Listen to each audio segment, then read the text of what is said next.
One of my favorite Christmas carols is O Little Town of Bethlehem. I want to talk to you about it in your morning cup of inspiration because Bethlehem was an amazing place, and it's where God chose to have Christ enter the world. Well, the words to the song were written by an Episcopal priest, a man named Phillips Brooks, and he was living in Philadelphia at the time, and he had visited Bethlehem in 1865. And he wrote down those words, that poem. Well, as the Christmas of 1868 was approaching, he wanted his congregation to sing it as a song. So he asked his organist, a man whose name was Louis Radner, if he could write music to it. But he only gave him a week to do it. Well, on Friday night, he checked with Louis, and Louis said he still didn't have the music, but he was confident he would by Sunday morning. Late Saturday night, he still didn't have the music. And as he slept that evening, he felt like an angel touched him, and he woke up and the music was there. He just wrote down the notes that were in his head, and that's how the song "A Little Town of Bethlehem" came to be. But I've often wondered, why did God choose Bethlehem for Christ to enter this world?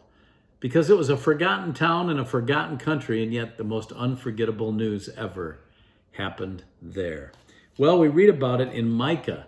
This was written 700 years before Christ came. But in chapter 5, verse 2, it says, "But thou, Bethlehem Ephratah, though thou be little among the thousands of Judah, yet out of thee shall he come forth unto me that is to be ruler in Israel, whose goings forth have been from of old, from everlasting." So the word Bethlehem means house of bread, and the word Ephratah means fruitfulness. That was an older word for Bethlehem.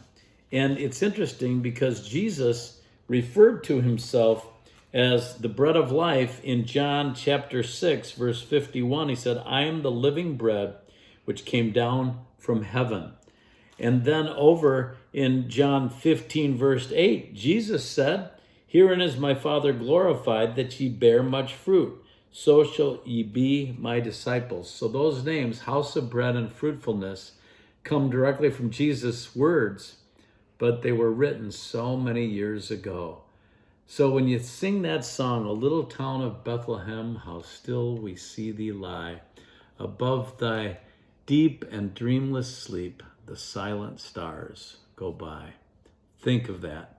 Bethlehem, house of bread, and that great song that was written so long ago. I hope that inspires you, and I'll talk to you soon for another morning cup of inspiration.